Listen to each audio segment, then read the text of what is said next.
Sometimes I think out loud, but mostly it's just in my head. It's already boring enough trying to make sense of all the crazy crap that's inside there.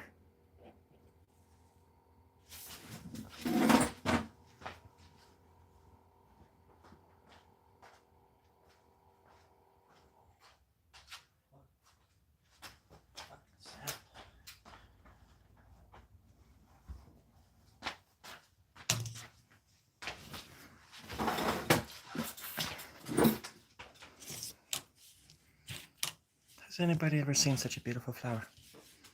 I have. It's right there. It's not that impressive.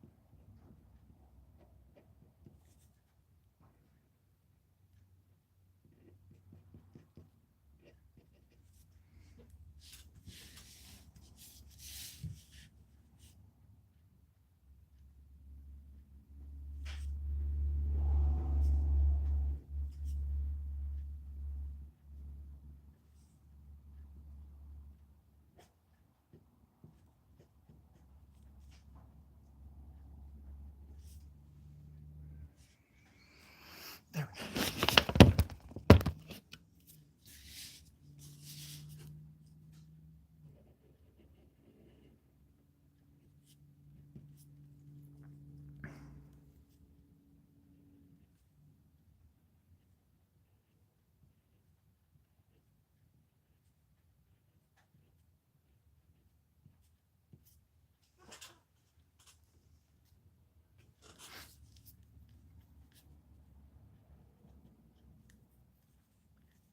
Thank you, Ian.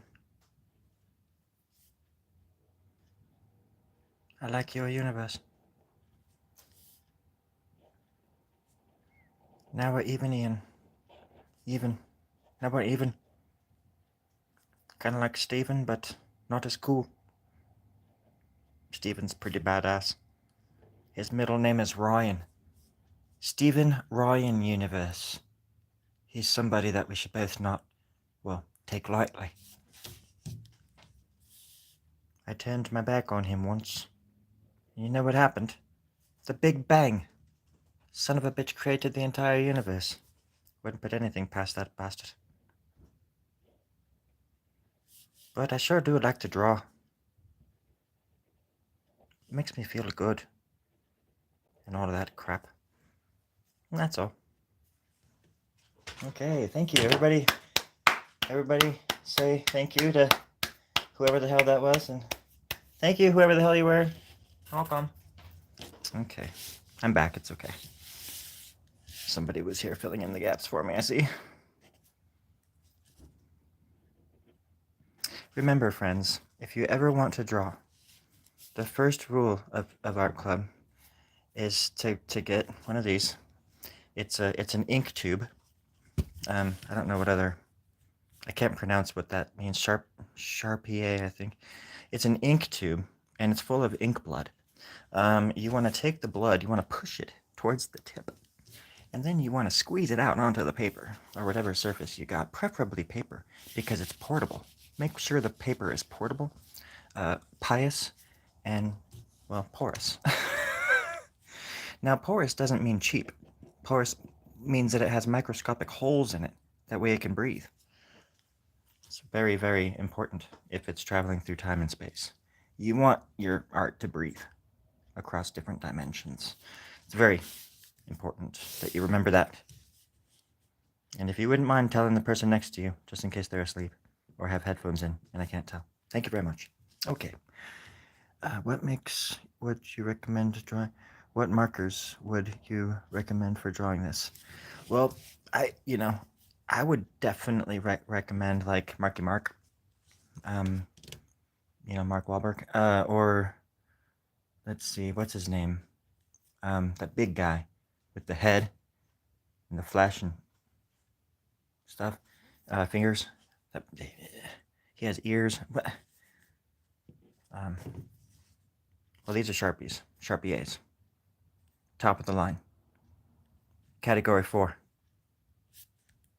Right there. It says right there, Category 4, Situation 6. So you know they're good. And they're good for all time. The ink in these little sons of bitches will never let you down. That's what I actually do. I prefer cheap pens like this because they're just consistent. You don't have to spend an arm and a leg to make pretty decent looking stuff. You just gotta know how to use it. You know what I mean? Hello, Passa. Thank you, Joe. Thank you. Try to draw a rabbit. That's also a pizza.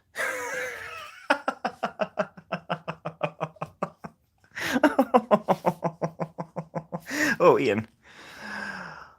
Oh, gosh. I needed that. That was pretty good. That was pretty good.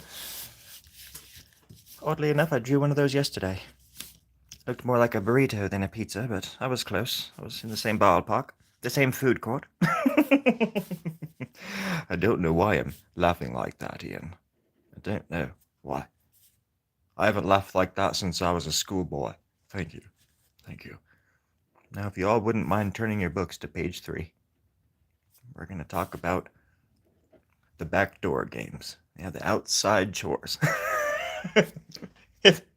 Oh, it's a long story. It's on page 3. Just if you don't have a book, just let me know and I will have one sent to you right away. Amazon airlifts that stuff. I pay extra and they drop it right from a drone right into your bedroom window. Especially if you're on the can, if you're in your car, if you're cleaning up a body, you know, whatever you're doing. It'll be there for you.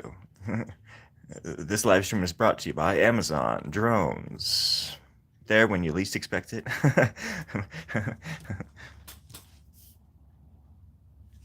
We're all gonna die. Anyways, hey, how's it going, everybody?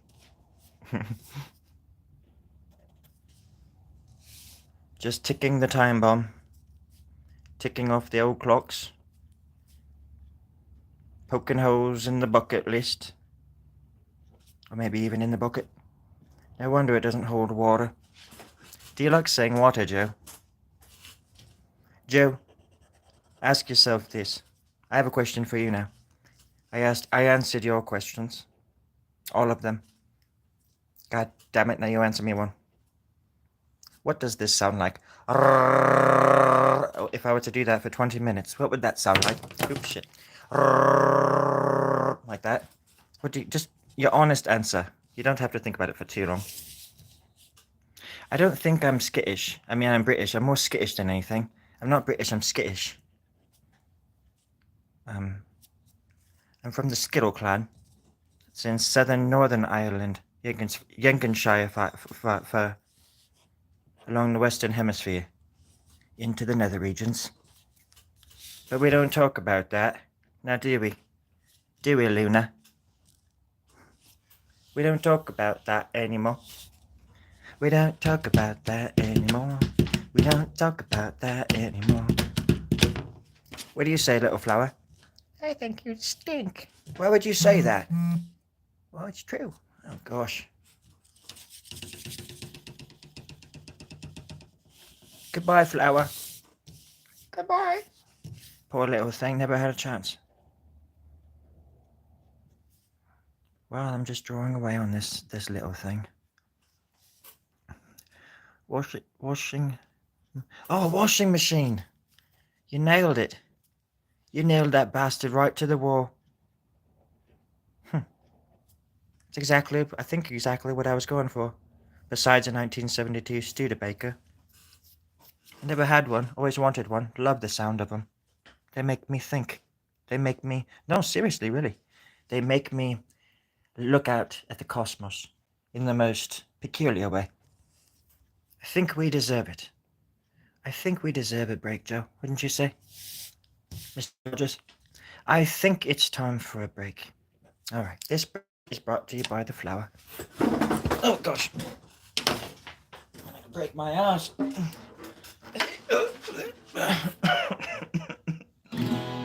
Everybody's going on break.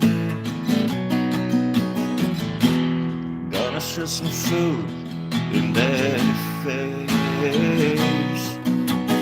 Everybody's going outside to kill a llama or a goat or a cow. 'Cause this is America.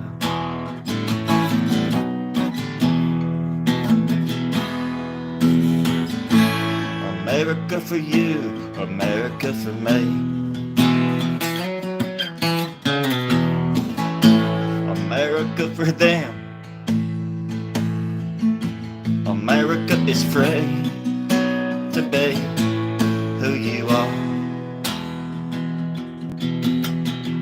That's the only truth there really is anymore. That's the only freedom you got, folks, is to be yourself at all costs. Never let anybody tell you who to hate, or who to love even, or even to follow. You follow your heart, and good things will happen. Ow, son of a bitch. Fucking earthquakes. Could do without them. You see, folks, I live right on the San Andreas. There was a documentary that came out a little while ago. I was in it. There was a movie. It was called The San Andreas, and I was at fault. So it showed posters of me. I was wanted by the FBI because it was San Andreas' fault. It was my fault. I took responsibility for that fault. It's meta. It's a little bit meta there. My fault. I'm at fault for the fault. It's a little redundant, but if you think about it for longer than 2 seconds, you'll put 2 and 2 together, and 5 equals 5. That's all I got. That's all I got to say about them huckleberries. All right, here we go. Back to the doodle. Back to the doodle and the doodle doodle doodle all day, all day. Sorry, folks. I got the earworm in my brain. I got the worms in my brain, don't I? It's a wonderful thing to be creative. Nothing like a curse at all. Nothing like a dark, bloody, wet, claustrophobic blessing. I got the gift, but I didn't ask for it, friends. I got the sight, but I can't see anymore, especially out my right eye, ever since I got a propeller blade shoved inside of that back in 1972. You remember that, Luna? That was quite an afternoon. Up here on the moon, the weight of things just doesn't matter, and things slow down a bit. Luna had them propeller blades going really fast. I was trying to catch one with one eye, literally, and I did. But I took a chance and I failed. But Luna got 6 points, and that's how she ended up on Moonbase 13, and I ended up on Moonbase 14. Back in what we called the long run. Back in the good old moon days. Those days were hip. They were solid. And we were free. Lots of chocolate milk. It was great. Nowadays, you're lucky if you even get clean water. Oh, I'm thirsty. How's everybody doing? Those were different days. Wait, those were the days. Chocolate milk was flowing like the salmon of Capistrano. Do I have any tips for beginning artists? Yes, I do. What, right now? Right, okay. Draw. Or whatever you do. Do it well. I actually, the best advice I could probably give people is to hang around people who are passionate.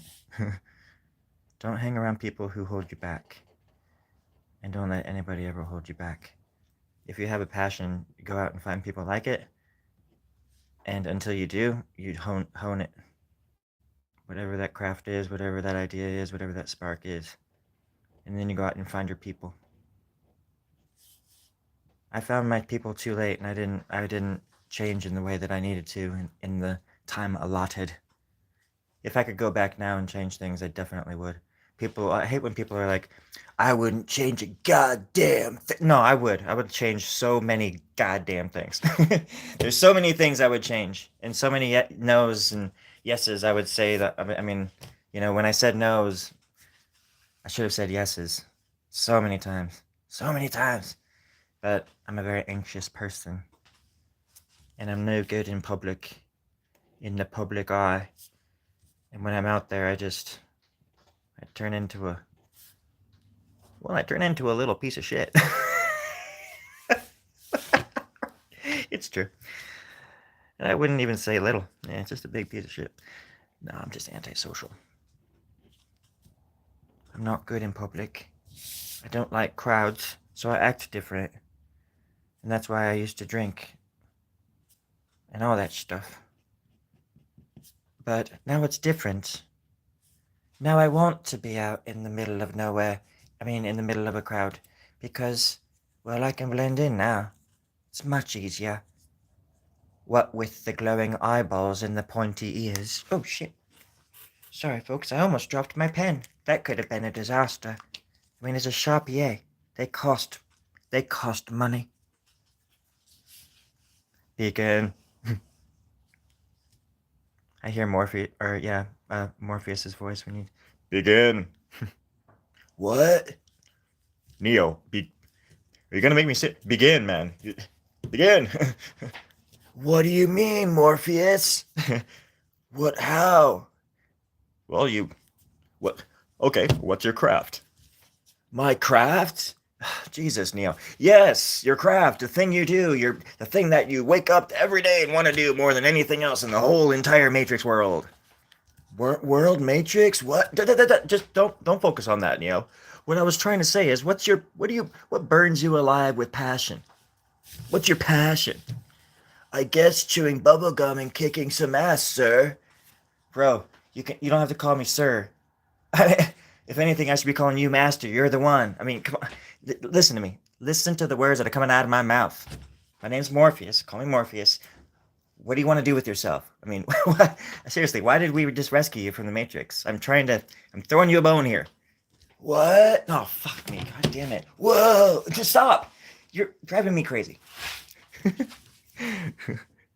Yes, sir. Neo, I'm just gonna send you back. Hey, is there any way that we could put him back in the Matrix? Can we just plug him back in and move on to the next one? No, sir. Oh, man.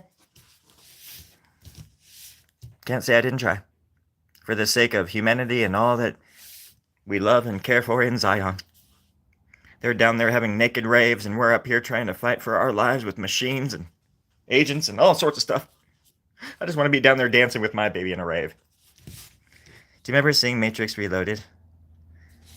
I remember being in the theater seeing that, and it was just my friend and I were watching it, and I just remember being like, what the fuck am I watching? Why are they having a rave, an underground rave? It was just like the weirdest thing to see. Compared to the first one, because the first one was just so legit.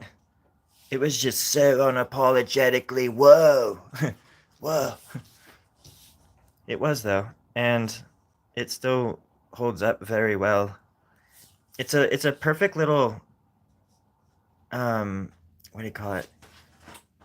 It's a perfect time capsule, The Matrix, the movie, the first one, because it came out in '99, but it's a perfect little amalgamation of what was to come in the next few years as far as fashion and styles in movies and different sorts of action films and things that were going to become more popular because of The Matrix. But also, it was like still a '90s movie, and it still had that feel because they had been rehearsing that movie for like 4 years and making that movie for years before. So it was like, 96 or something, or 90, whatever, when they were first, maybe even were getting ready to do it, and whatever. I don't know. I'm saying it's a very has a '90s feel. It's a perfect blend of the early 2000s, which hadn't even come, just like right around the corner. I don't know. Because when you go into the Matrix and it has that green tinge to it, when I think about the 90s when I think back to my youth. Seems like that tinge is all over it.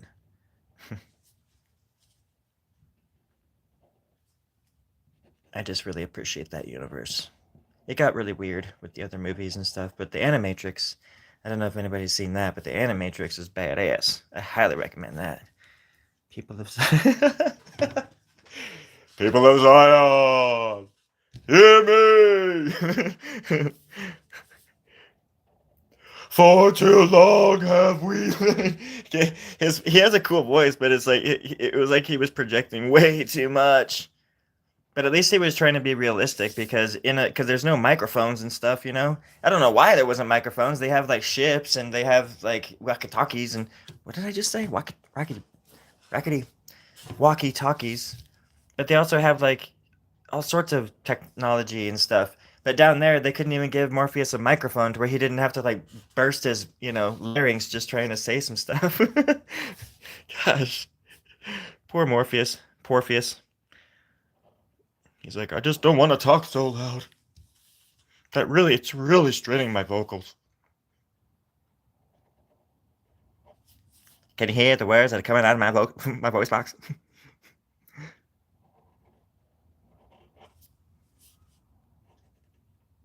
Freaking Lawrence Fishburne is like the best part of the first one that I love. I love Lawrence Fishburne. He's like one of my favorites, just in general. He was in that show Hannibal, where he was the FBI agent's boss or whatever. He was the director or whatever. Forget his name in the show, but I watched it years ago. But he's so freaking good in that. And there's a fight scene between Mads, whatever, Hannibal, whatever, and Lawrence Fishburne, and it is such a good fight scene. Oh my god! Like they fight each other in Hannibal's like kitchen or living dining room or something, and it is so wild, man. Like Lawrence Fishburne, like damn, it was so impressive. It reminds me of the fight from They Live when they're in the alley and it's like 20 minutes long. It's just the best. That's like just definitely the bestest fight scene in all of cinema. And when aliens crack open like the ice and find us all like frozen under it and stuff like that, they're gonna find that movie, They Live, and they're gonna be like, yes, yes, these people were good. They were wholesome. They were true. We got to bring them back. And that's why they're coming back in UAPs, trying to warn us and trying to get us ready for the great shift that's coming. But it's too late. It's just too late. We're all gonna be frozen. Does anybody want a cupcake? Hmm? Do you think that's air you're breathing? I know that the whole concept with that. I mean, because I've been listening to a lot of podcasts from the same dude, but he talks to a lot of different people in like the esoteric realm and in metaphysics and all sorts of just cool stuff and philosophy and Plato's,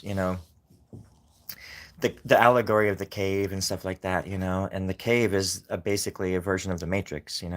It's a perfect example of like the hero's journey and like all that kind of stuff rolled into one. And I think the best stories are like that, where it's like Star Wars is a perfect example because Joseph Campbell was deep, like friends with George Lucas and stuff, and Joseph Campbell is brilliant, and he's written some stuff on talking about the hero's journey, and that's what Luke Skywalker was doing, and that's what the Fool is doing in the tarot and all this kind of stuff. There's you always have to start like an idiot. That's why it's the Fool. You always got to start small and be humble and be a little sponge as well, I think.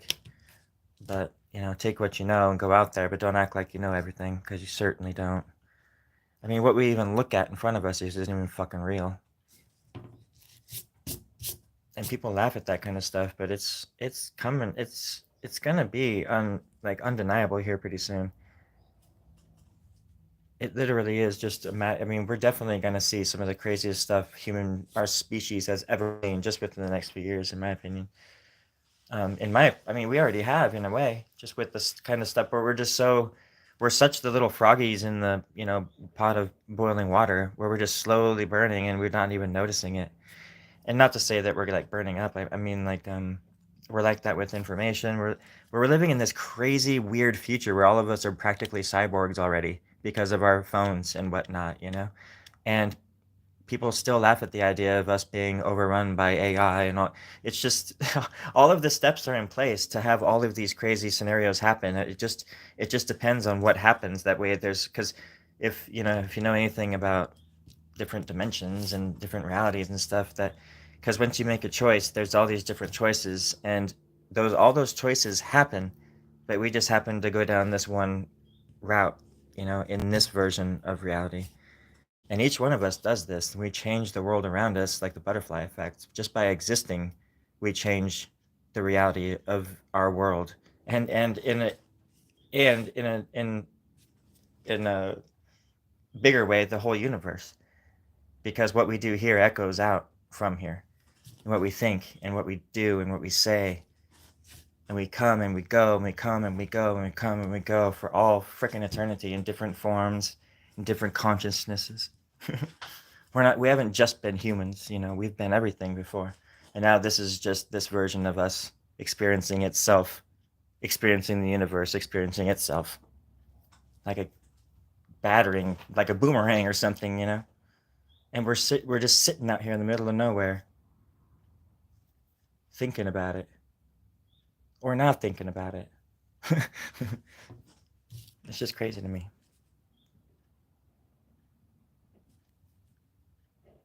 And I love dreaming. I love dreaming. I've been having crazy, awesome dreams, and like I've been healing. Something in there has been like, because usually I'm like fighting some big ass monster or something like that, in my dreams, in this universe that I've built. But who's to say that that's not a real place? And like that's my dimension that I've been creating all the time, that I've been conscious in this body, in this form. And I've been creating this universe as I've been asleep. That way, when I die, my energy will go to that place. Like a pinball. Or I can go into yours as well. I think that we can do that too. We can explore each other's consciousnesses while we're asleep. I certainly feel like I have. But there's no psyche like your own where you can just go in there and everybody that you see in your dreams is yourself. It's a reflection of you. And then when you think about it, even go further, everybody in the world that's alive today, 7 billion freaking people or whatever it is, they're all just different versions of you. And it's a fucking miracle. It's absolutely insane that we're all here at the same time, in the same place.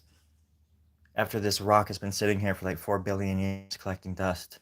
And we are just dust on the top of this rock, getting ready to fade off into something. And it's energy. The whole universe is energy. And there is no empty space. There is absolutely no empty space. We just can't see what's really going on around us because of our senses. The human senses are very limited, but not your psyche. And I think that's what's going to be the next biggie. It's going to change everything. But I don't know if it's going to be for the better or not. That's the thing. We'll see. Oh gosh, I've been blabbering. I'm sorry. He lives since... No. The bugs are real. Is that you? Could be cooked. Yeah. I sense light.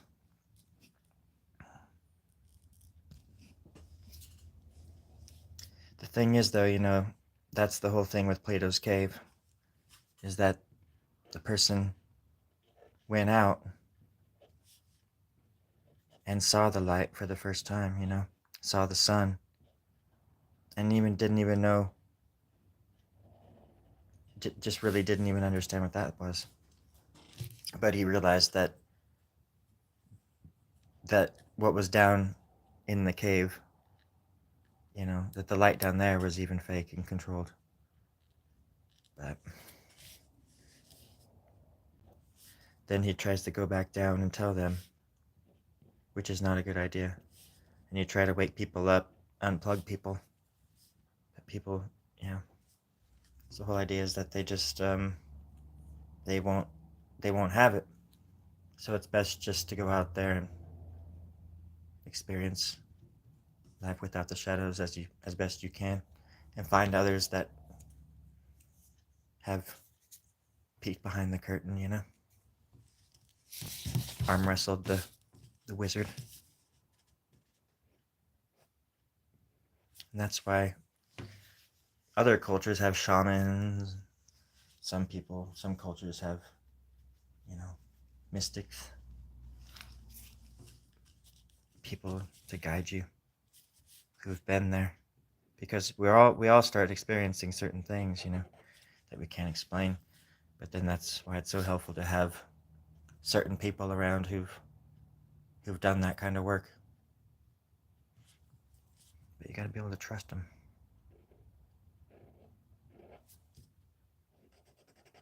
What the hell am I talking about? Thanks, G. Multiverse.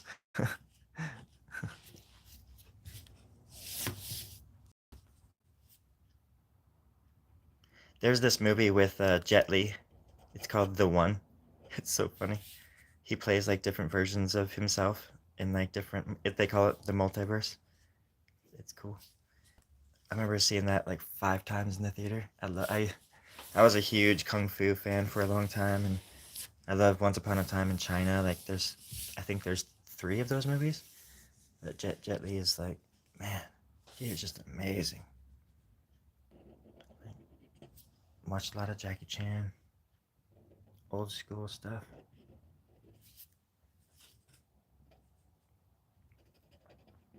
There's a movie with Jet Li. It's called The Enforcer, and I would dare say that that's like one of the best freaking kung fu movies. My God, in existence.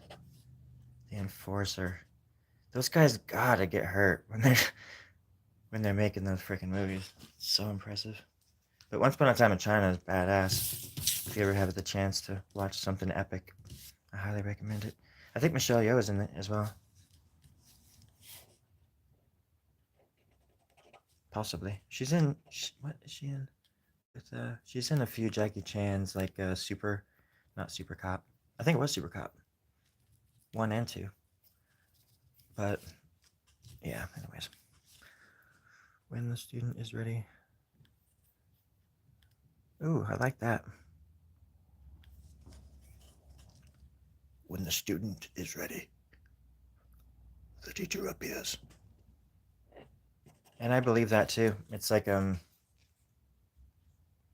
yeah, because there's definitely, you know, if anybody ever pays attention to their their world themselves, you know, we do go through these. You go through phases, you know. I've gone through so many freaking phases. Sometimes I go through a lot all at once, you know.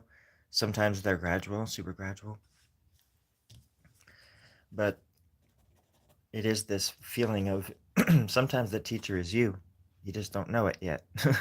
You just gotta you're the student until one day you realize, oh, okay, I've learned all these little things and I've put all this together, and now I've reached this tier, and now I'm the teacher of everything underneath me because I've just done the work.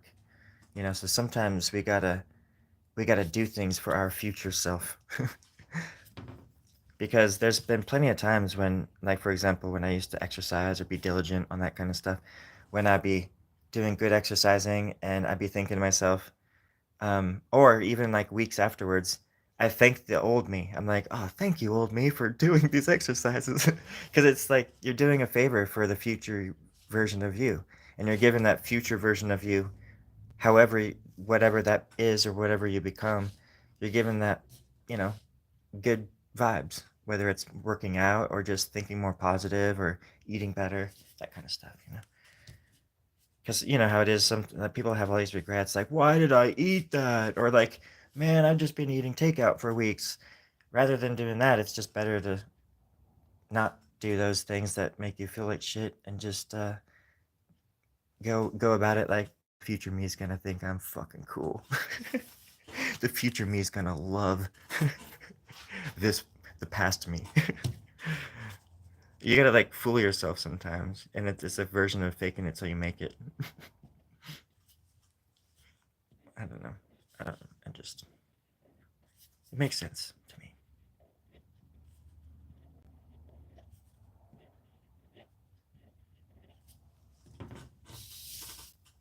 I've been quite lazy with my exercises for the last while.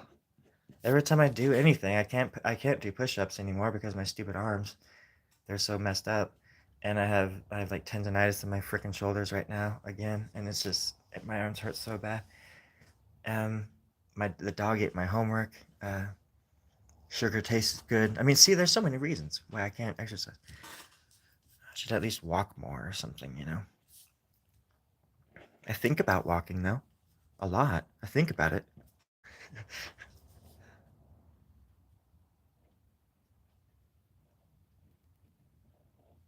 Wall push-ups. I need to look up exercises for my arms. Gosh, I was just thinking about it. They just started burning. It's like a weird sensation where up at near my shoulders where my arm the joint is, you know, whatever. They just burn. It's just a slow, dull pain. Slow? A low, dull pain. I like slow. But then it also burns. And then it's all the way down into my wrists now. And it's like both arms. I feel like a frickin' I have the mind of a child, just as far as my imagination goes. But then my body is just like, who the hell do you think you are? Slow down, you old fart. I mean, I'm 79 years old. No, I'm only 45. See, that's how you do it. If you want to talk yourself into not feeling so old, you're like, hey, everybody, my birthday's coming up tomorrow. I'm going to be 98 years old. And everybody's like, what? What? Really? You're like, no, I'm only going to be 45. And then you totally sound young compared to 99. That's a good way to just immediately, like, you know, blow some smoke up your skirt or, you know, tout your own home, pat your own back kind of thing. Cut yourself some slack. Give yourself some credit. That was the fakest laugh ever. I'm going to hell. Does anybody have a handbasket I could borrow? Later, Passer. Thanks for hanging out, man. You are an angel. You are a beautiful, beautiful person. We all love you very much. You be safe down there. Kick some ass and take some names. Tell them Story sent you. 43. I drink enough water. It's mostly my fingers, like right here. There's like an arrow. I just drew an arrow on my finger. It's right there. Do you see it? Yeah. And then I have like years ago I had gang symbols all over here, like gang symbols.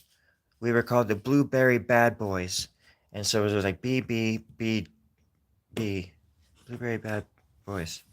So it was like B, and everybody would like get out of this, walk away from us. We were walking down the street because we were dressed as blueberries, and we were pretty badass too. It was intimidating.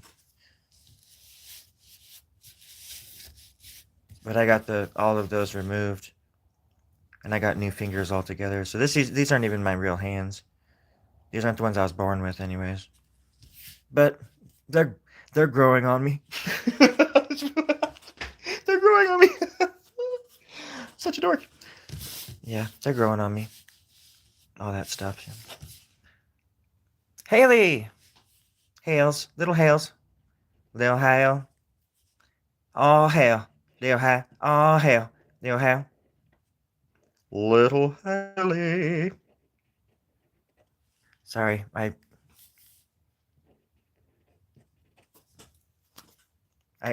tend to sing a lot. Kevin, I tend to sing a lot.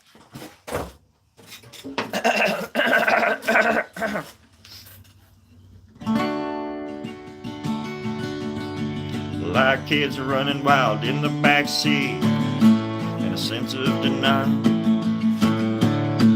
while you get your teeth. For $1 on the mile, for every word you speak. Whoa, I think you're growing on me.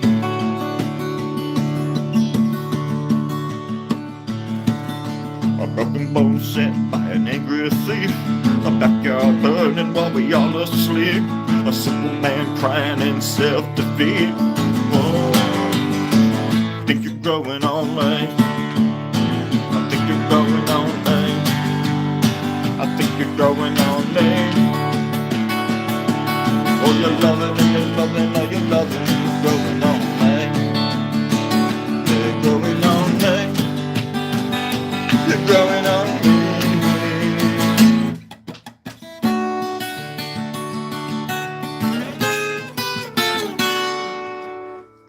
That was a song I wrote back when I had something growing on me. It was gangrenous. I was able to cut it off. Gave it to the dog. Saved myself $2.99. Didn't have to feed him that night.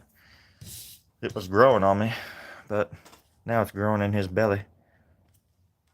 Isn't that right, Rex? Rex? Rex? Where'd you go, dog? Holy crap, he's on the ceiling. He's hanging upside down from the ceiling. Hey, Rex, what the hell are you doing up there? Holy shit. Where's the camera? Give me the... Oh, I'm using it. Dang it. For this. Hey, let's hang out there until we're done. You stay, boy. Golly gosh, that's creepy. He's all dripping from the ceiling up there and stuff. Y'all don't even want to see what I'm seeing right now. Y'all wouldn't even believe what I'm seeing right now. It don't matter none. He's my dog and I love him.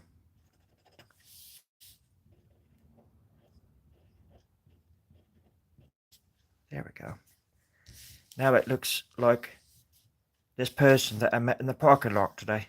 He looked very angry, and he had many faces inside of his own. Couldn't make sense of him.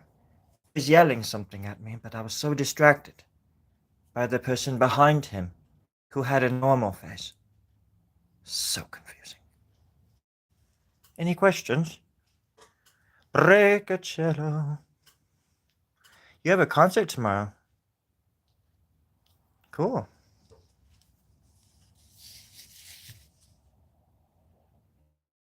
Yeah, is it a cello? Do you play cello? Or is that just an expression? Or is that a person's name? 5 seconds. And so... Benito de la Cruz. Gracias. Gracias. My plan is working.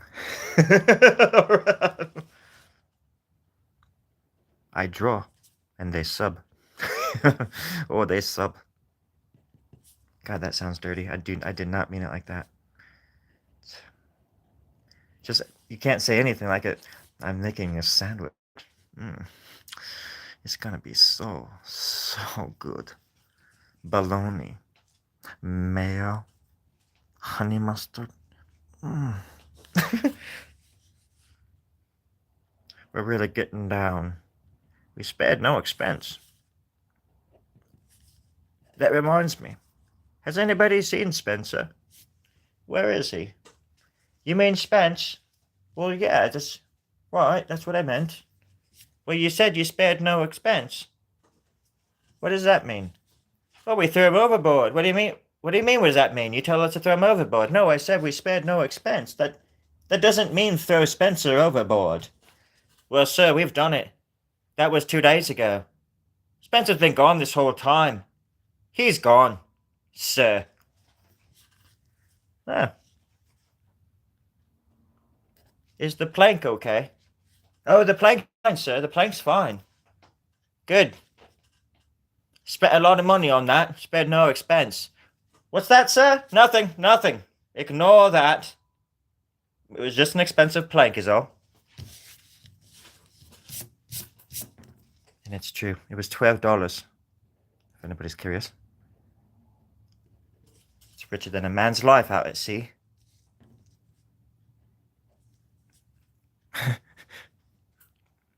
Ever coming to New York City? Are you joking? I'm there right now. I'm looking at you through your bedroom window. I'm just kidding. Where in New York City do you live? I've only been there a few times. I was just talking about New York last night. And I was listening to a song I wrote while about New York City. Hey, thanks, Kevin. That's awesome. Benito de la Cruz. Yeah, you asked about New York City. Next to Citi Field? My friend lived over in Aurora, I think. No, that's. No, wait. Astoria. No, that's in Oregon. What's the? It's in the. I think it's near the Bronx. Can't remember the name. It'll come to me. I think it starts with an A, but it's like a hipster part of New York. But my friend was like, he worked at a skyscraper in the downtown area by Hell's Kitchen in this really cool building. I got to go and see like the innards of it. And it was scary, man. You're in the very, very bottom of this huge building, and it's kind of scary because I'm a little bit claustrophobic. And after a while of being down there, I just wanted out. I just wanted to be out and like near the surface at least, because we were like 3 stories down or something. It was crazy. It was like a submarine. Their little offices were down there. It was like this theater had like 5 different theaters, like acting for actors and stuff. 5 different theaters in this cool ass building in this skyscraper. Uh, Anyways, yeah. Astoria. Oh, okay. That is okay? Yeah, exactly. Yeah, he lived in Astoria. Air in those dungeons. Yeah, dude. It's crazy too. Because I was just telling this story the other day, but my friend, they're all actors and stuff like that. And we have friends on Broadway and yada yada. But we went to go see Network. This was back in 2019 with Bryan Cranston. But there's all sorts of good actors in the show, and it was basically about how media sucks. And if you've ever seen, or there was like a movie about it and stuff, but um, it's a really powerful piece of theater, and it's very multimedia focused. Like there was video going on, live video going on, being projected on the screens up in, like as news stories and stuff. And Bryan Cranston was like out in the audience some of the time, and he'd be like, he stood in front of the audience and just sat there for 10 minutes and just slowly went from not crying to like completely bawling in front of us, and everybody in the freaking audience, including Al Gore. We were all just you could hear people crying, like hundreds of people were just crying with them. It was insane. And then afterwards, we didn't know this, but it was Bryan Cranston's birthday that night that we went. We just happened to go the night that it was Bryan Cranston's birthday. And my friend Luke knew the dude backstage, and he who was doing like a lot of the live editing and stuff for the show. And he showed us like the stage. I was taking pictures of the stage, and from backstage basically, and it was rad. It was so, oh my gosh, it was so intense, the stage, and just because it's a Broadway show, and so it was top notch, and old building too. But one of the few buildings apparently, which is interesting, in on Broadway that has a basement.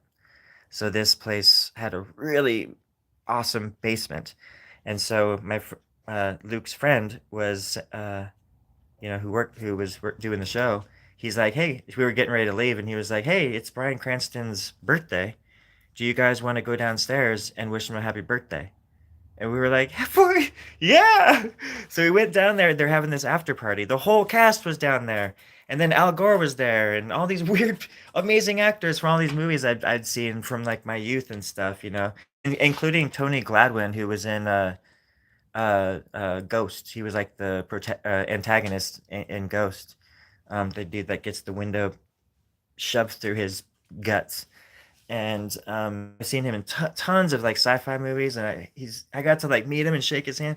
But then yeah, Brian came out. We all sang Happy Birthday to Bryan Cranston, um, and it was just like one of the weirdest, surrealist. We got to meet Brian after a little while.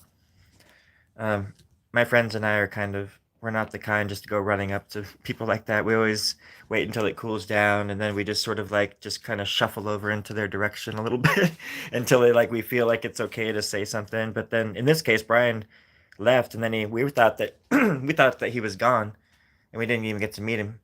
But then he came back like 20 minutes later, and he walked right up to us, and he was like, "What? Who are you guys? Who are you guys?" And we were like, "Oh," because I'm like, I'm Sean, I'm from Idaho. He's like, "Idaho." I'm like, "Yeah, I work at a pet store." A pet store. And then he was asking my other friends like who they were and stuff. He's hella cool. It was quite a night, but it's cool. The city is freaking crazy. I was just, man, I can't handle crowds, so it was really hard for me, especially down on like watching those shows, because then you get outside and people are just idiots. They don't.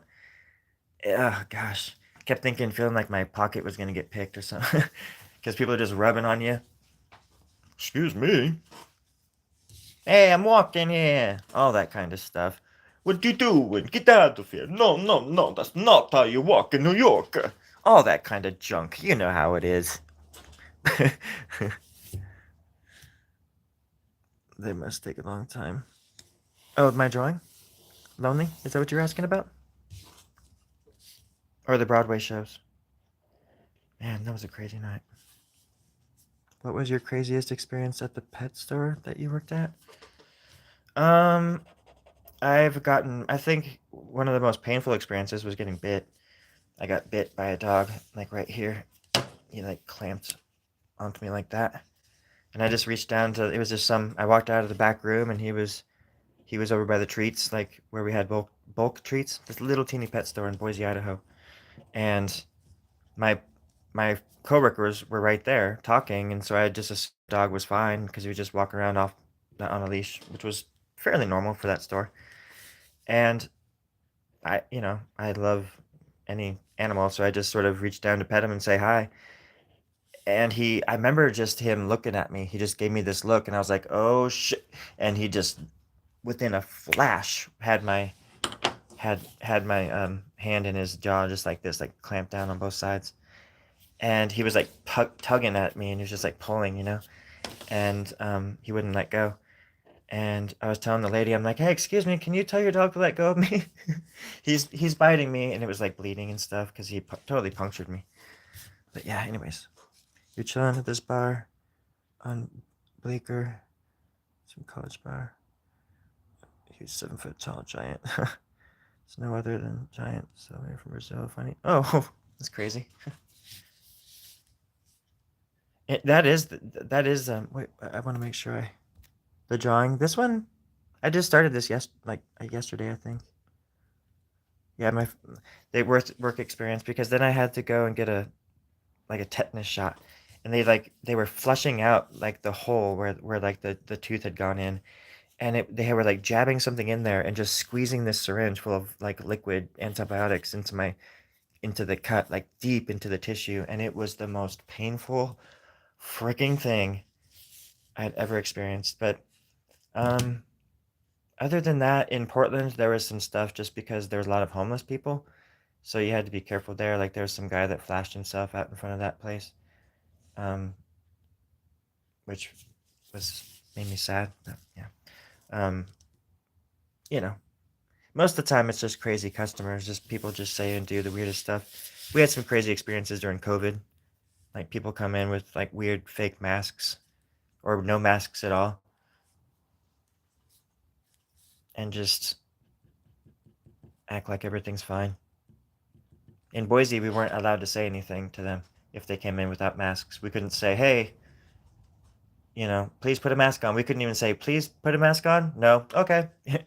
Our boss wouldn't even let us do that. But in Portland, I started working at a pet store there in like 2001, when everybody was still wearing masks, and people would come in with weird masks or something, and my manager and the other employees would be like, "Nope, get out. Nope, you can't come in here. Get out, get out." And I'm like, "Whoa, you guys are saying like get out and shit," or like or if the mask was just covering their mouth, my manager would be like, "Sir, pull up your mask over the nose, over the nose," and I'm like, "Holy shit, you guys, this is like radical."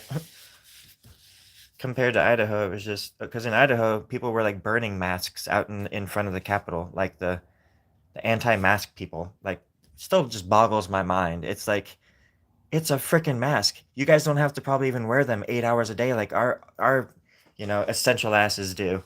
Like, and you guys are complaining? Holy moly, you guys are burning masks. Idaho is a very surreal place. It's like I don't know what's going on, but they're asking me to wear a piece of cloth over my face to save lives or to help people or to whatever. I'm gonna fucking do it. I don't care. What? I don't care who's president. I'll wear a piece of cloth over my face if it keeps me from getting sick or it keeps me from getting other people sick or vice versa. Whatever. The weirdest thing.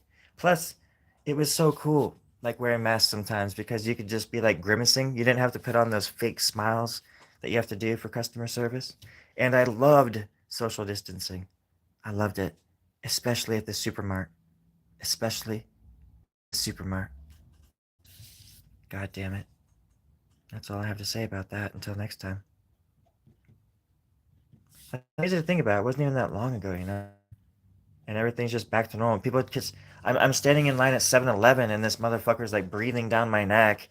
Like, how does my neck smell, you fucking oaf? Get off me. Jesus. It's like people just couldn't wait to be smelling people's earlobes again, you know? It's like, what the hell? Like, get off. I loved the be like, excuse me, you're not standing on the little circle with the foot on it. Get 3 feet back. Get, get the fuck back.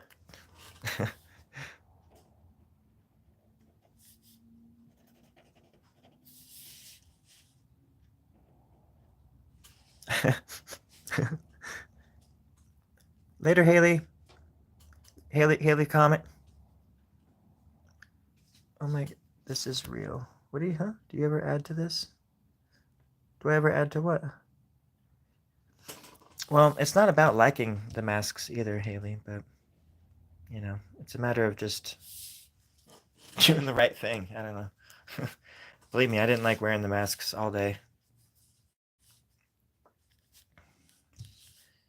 Especially for people that didn't care if I lived or died.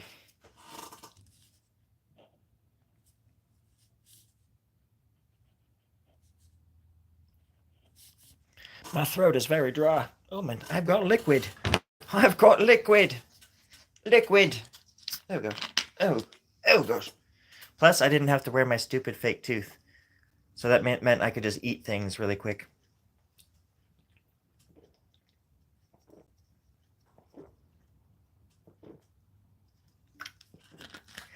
I'm pretty sure I got sick from something that was on the bus in Portland too. I got really like horribly sick for a while. And then I found out that there was something going around on the buses, but it was only spread through poop. And I was like, oh man, I got somebody's poop on me?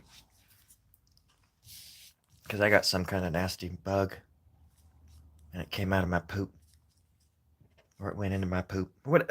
Let's change the subject. I don't think anybody wants to talk about poop. Story? Yeah, Terry. I want to hear you talk about poop. No, Terry. That's for later. Okay, thank you. You're welcome. You little creepazoid. Always listening, that one. Number one producer of poop and bad jokes, that one. Why would somebody intentionally shit on a bus, though? No, it was like somebody who hadn't washed their hands or something, you know? Plus, Portland, you'd be surprised. I got on a bus one time and there was piss all over the place. And I felt bad for the bus driver. He was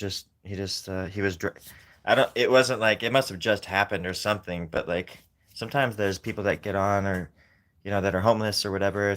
It's winter up there or whatever, and sometimes people just ride the bus because it's the only shelter they have. Which I feel for them 100%. But um, obviously sometimes they're not able to wash their hands, so if they get that on their hands and yada yada, they can easily spread that on buses, right on the rails and or whatever. um, which, yeah, apparently happened and happens. I mean, I guarantee that's exactly how COVID got into people most of the time. Maybe not through the poop, but through the shoot. Nature works mysterious ways. Just count your blessings that it didn't go in one ear and out the other, because that hurts. Definitely hurts. At what age did you start to draw? Who, me? You talking to me? Holy moly. What age? I think I just answered this question the other day. It was in episode 332. When did I learn how to draw? It's about 12 seconds long, so breaks every 2 seconds. You might want to go back and watch that one, because I don't like repeating myself. Moving on. I think, what did I say the other day? As soon as I could start holding something, I started drawing. As soon as I understood the idea, the concept of grabbing a crayon or something and committing it, putting it down on paper and making a mark. It was it was very early on. I would say 3 or 4 years old. Probably around more like 2 or 3. Because I was singing it too. I was like singing songs and stuff at like 2. I have tapes. My mom has cassette tapes where I'm singing with my brother. He was like 6. So I'm 4 years younger than my brother. So at like 2.5, I'm sitting there like singing full on songs and stuff. My brother is trying to learn the song for class and stuff, and I'm in the background singing the song just perfectly because I'm perfect. Yeah. No, I've always just had a knack for music and memorizing certain things and melody. Plus, melody is the easy, like, it's the power of art and music, especially, is just melody helps you remember things. And I always remember things, memorize things with songs and in my head or something like that. Or if I have to memorize the days of the week in Spanish, I make it into a song.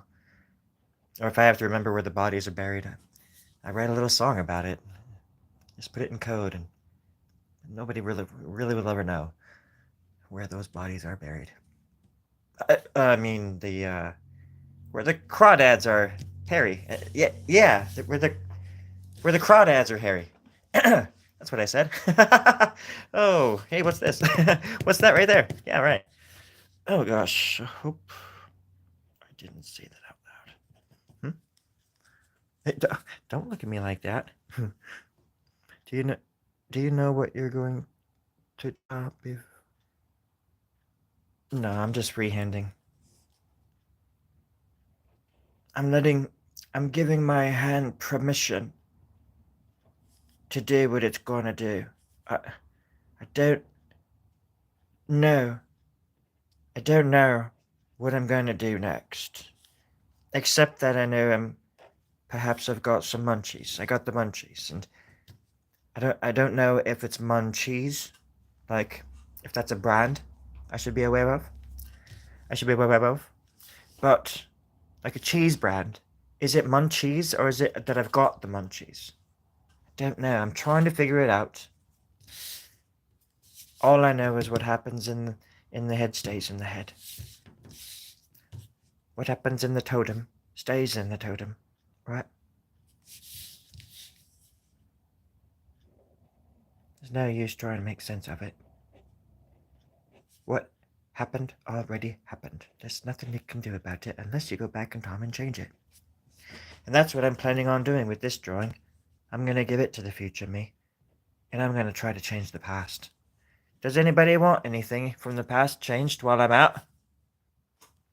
Some chocolate milk, perhaps?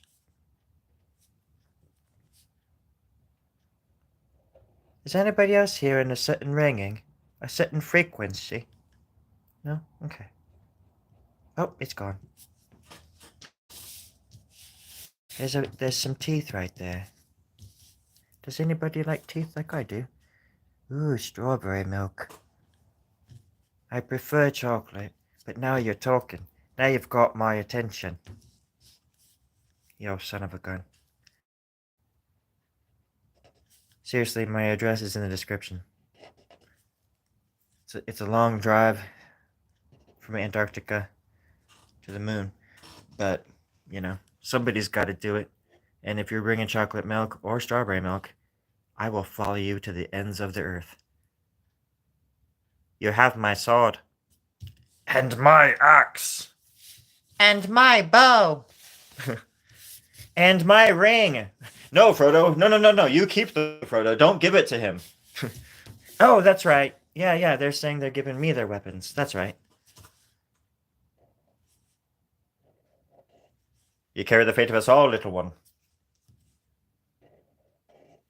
I'm Gandalf.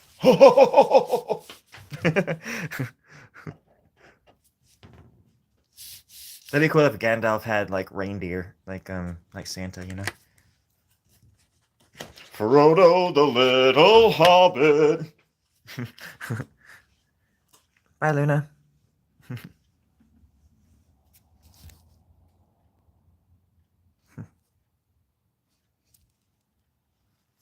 What's the deal with airline? What's the deal with airline food, little hobbit? I don't know, Sauron. You tell me. It's this. Throws him out the airlock. There's no eagles gonna save you this time, you little shit.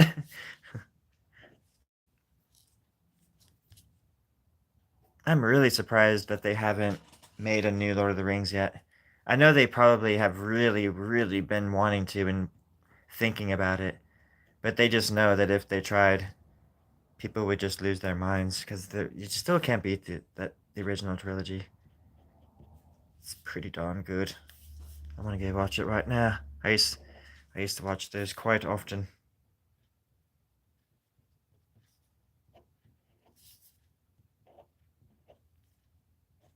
Anyways, what's your favorite movie?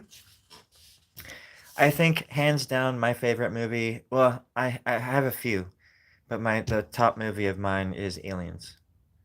John, I was gonna say John Carpenter, James Cameron. Aliens.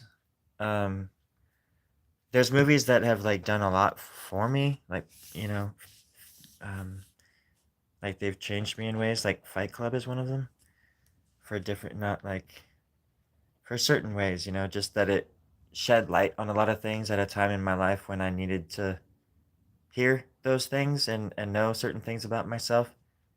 So Fight Club was like my favorite movie for a long time. The book is really good too. Um, you know, it means a lot of different things to different people, but it means a lot to me. And what else? I love that movie In the Mouth of Madness.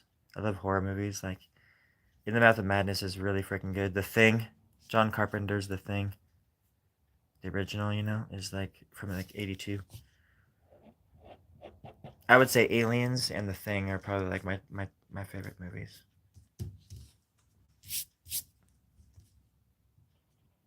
But there's quite a few movies that I love as well.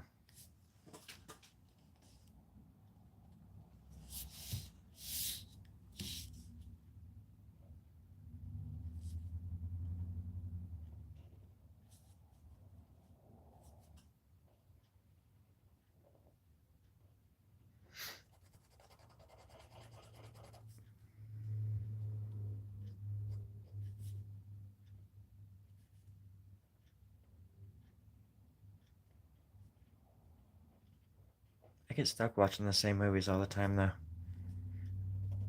I would just like I'll like fall asleep to movies, and then the next night I'll just throw on the same movie and see how far I can make it before I fall asleep.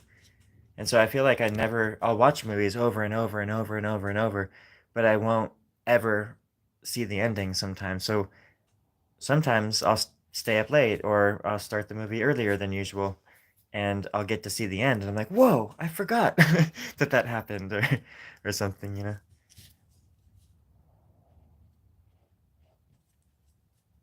That also happened a lot too when I watched movies back in Idaho for like 10 years. I would always be drawing something when I was watching TV because I just couldn't stop drawing. And I'd feel guilty if I was just sitting there. I just felt like I needed to be doing something. So I would just draw all the time. But you know, you watch the movie out of your peripheral, but then you recently I just sat down and just watched a movie without doing anything, which felt good, to be honest. And I was seeing stuff that I hadn't even seen before. I'm like, wow, what the hell? They did that, or you know, the stuff that you don't hear, or that I'm sorry, that you don't they do when they're not saying anything, or I don't know, just the quiet parts of the movie when you're not looking. Because mostly I'm just listening to movies. I'm at work. I'm sorry. I can't explain myself right now. I'm kind of tired. I'm not very articulate. I'm artsy fartsy, but I'm not articulate.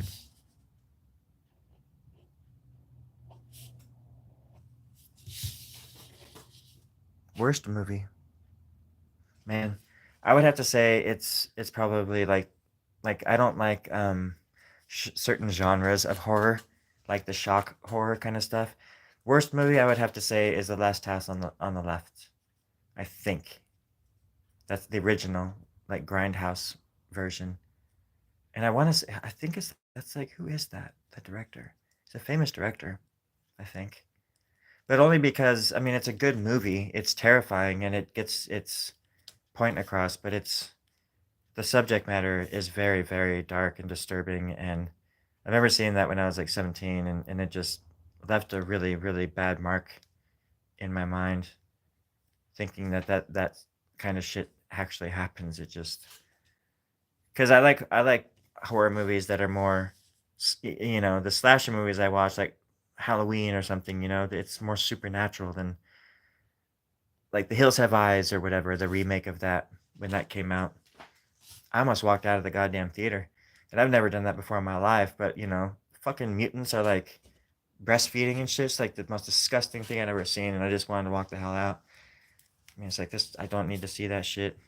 So it's that kind of stuff that I think will break a movie for me just right off the bat. You know, just the shock kind of torture, porn, horror stuff. I just can't stand it.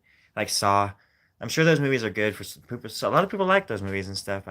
I just can't handle it. I have too much of an imagination or something, and I think about people suffering in that way too much, and it hurts me to think about that. It's really dumb for somebody who like horror so much, but it's a different kind of horror, you know, and I don't like it. But as far as just a regular movie that I just dislike or like is the worst movie, man, I have to think about that. Faces of Death. um, I'm sure it's recent. You know, there's a lot of bad movies coming out these days, but I'm always surprised by some of the good ones that come out after seeing so many horrible ones. Like a lot of the Star Trek movies, or Star Trek, Star Wars, like the new Star Wars stuff. I just can't stand. Can't stand it. There's just no soul. There's no soul in any of the stuff. Oh, and like Predator, like the Predator that came out back in like 2018 or something. The movie Prey was pretty good. Um, it was on the right track, but yeah, I wasn't a big fan of what's that Nosferatu movie. You know, like I feel like they could have cut like half an hour off that movie, and it would have been a little bit tighter and even maybe even a little bit scarier. That movie did not scare me at all, and I fell asleep. I was just so tired. It bored me to tears. I feel like an alien sometimes. Everybody's just like loving the shit out of that movie. And it was really good. Don't get me wrong. Like there was a lot of style and it paid homage to the original. Like it was really well done, but it was lacking something. It was like it was like almost too aware of itself or something. Um, and I couldn't take it seriously. I don't know what it was. And everybody in the theater was sleeping too. Maybe they put something in our Pepsi. I don't know. I'm just kidding. No, I feel like an alien because everybody loves something and I just am the only one that can't stand it. Like everybody loves the new Star Wars stuff, like Kenobi and all these things. I'm just like, really? It's it's isn't it obvious what they're doing? And how they ruined Luke Skywalker? Oh, it's just such a drag. Like horror movies, if it can happen in real life, no vampire. So you're the opposite of me. Interesting. I'm like more of a supernatural fantasy. Like that's the kind of horror that I like because if it has to be sort of like mythical or something in order to be scary, the other stuff that kind of stuff doesn't scare me. It just makes me mad because it makes me wish that I could catch somebody trying to do that to another human being and just do horrible things to them, you know. But it's a different kind of fear, I guess. But no, that's cool that you feel like that. I like comedy, but proper comedy where it's fall on my seat. Yeah. Well, and I think for me too, I have a lot of, and not that you don't. I don't know you very. I mean, obviously, I don't know you, but I have, I I put myself in people's shoes, and even in a movie, it can feel very real to me, and almost in a painful way. Like I have, my dreams are very very realistic, and so when I go into my dream world, it's like I'm just waking up in another life, essentially. You know, I feel pain and all that stuff. Terror. I feel terror every night when I sleep. And it's like that every day too when I think about people. Like it hurts me to see people out there like on the streets like suffering and thinking about people hurting, you know. I don't know if it's some kind of empathy, that uncontrollable empathy, or I don't even know what the word is, but it's like I just feel it and it I can't watch certain things and I tune out of certain conversations even just because my mind goes places, to dark places, and I can't stop my body from feeling the pain of it. It's hard to explain because it's all in my head, of course, you know, but I just don't know how to turn it off. Like something, it's like a valve that gets opened and I can't shut it down. Some kind of weird self-defense mechanism from our evolution. My genes, my family DNA never got over or something. I don't know. I was just the little bitch of the bunch, you know. The bitch of the bunch. That's the realest thing I've heard. What's that? That I'm a little bitch? Thanks, I am. Yeah, it can be. That's why it's hard to work customer service. Like I worked veterinary clinics when I was younger, and I can't even go back to working kennels, you know, because I don't like working with humans. I love animals, and so I tried to work at a kennel before I got the job at the pet store I work at currently, and uh, I couldn't do it just because there's dogs that are boarding there and they're sad because they miss their folks, you know, their family and stuff, and they're just all depressed and miserable, and there's nothing you can do to make them happier, and I could not do it. I couldn't work there. I couldn't handle seeing those little things, just even if it was just a temporary suffering. And so it's horrible for somebody too when it's not even, it's cross species, you know.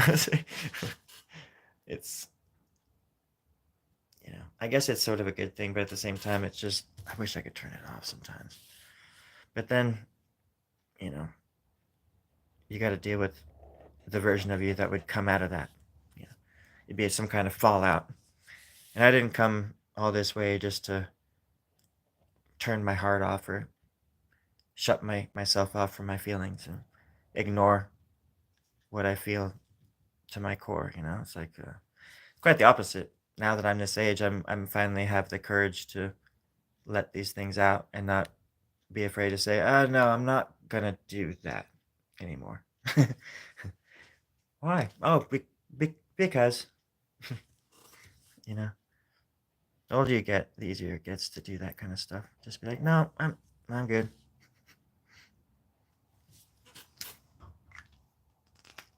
Can't believe all that came from just like talking about a horror movie. But yeah, it did. But even sometimes, sometimes I used to be able to watch like really gory, like movies that were like Friday the 13th and those like old school, you know. But it's even hard for me to watch those sometimes. I love sci-fi though. A good sci-fi flick. Event Horizon is a good horror movie. Or Hellraiser. I love Hellraiser. That's about as that's a dark one too, but it's very, very supernatural, so yeah, it's a lot different than regular torture stuff. Hmm. Currently in college for veterinarian. Know how you process and when you're drawing. You ever seen that? You got to watch a show called um, Firefly. If you ever see it on Netflix or something like that, you got to watch it. It's really, it's really great. You got to give it a chance. There's one season of it, and then there's a movie called Serenity. But watch Firefly first. For all I know, you already have, and you're like, I've seen it. It sucks. But that's totally fair.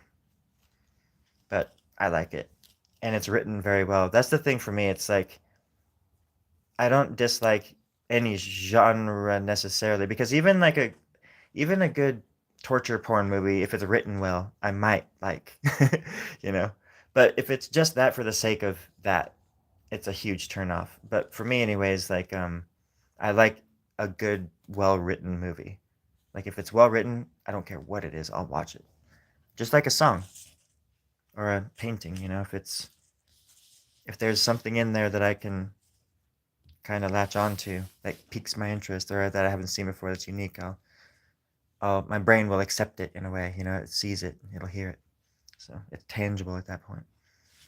And that's when you know you're watching, or that's when you're in the presence of good art as well. You know, when it crosses the boundaries and cross pollinates. So, anywho, I'm gonna show off. Look at all those likes. What the hell? Thank you. Hey, thanks. Hey, thanks, Tom.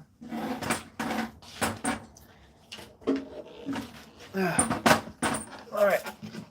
I'll talk to you all soon. And the end is near. We're all gonna die, but that doesn't mean we all have to cry. How about let's laugh our way to hell? And who cares about whatever it is that smell?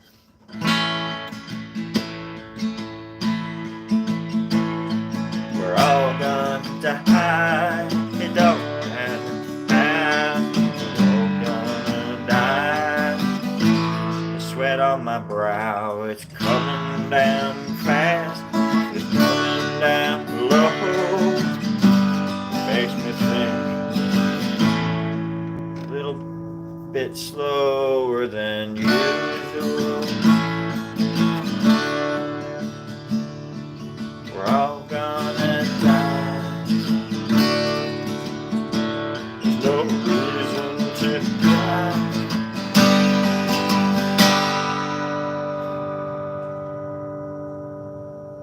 Good night. All right. I wrote that song 12 years ago. In the presence of the Dalai Lama, no less. It gave him quite a giggle. So anyways, thanks for stopping by, everybody. I really appreciate it. Me and the drawing, I gotta go to sleep now. Can I draw a poo? Can I draw? Can I draw a poo? A Stasia? Any chance? I don't know if I can. I don't even know what that is.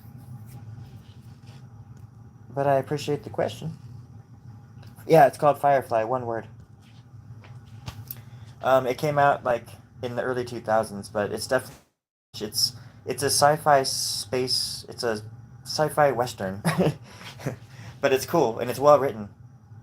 And it's like, for me, like the movie Alien or the movie Aliens, for example, the first two movies, you know, I like them a lot because you get to know the characters. And when you get to know characters, you get to like the characters or whatever. Um, it makes the stakes of whatever, you know, the situation go up. You know what I mean. If a movie has great characters, you want to watch it. So, anyways, plus early 2000s was kind of a funny time. Appreciate the company, everybody. You take care of yourselves now. Hey, Sumding. I was just leaving. You be good over there, okay? I love you. I love you so goddamn much. What does it even mean? You got me. You got me. You really got me going. You got me so I don't know what I'm doing. You really got ting now. You really got Wong on you. Okay. Love you. You be careful out there.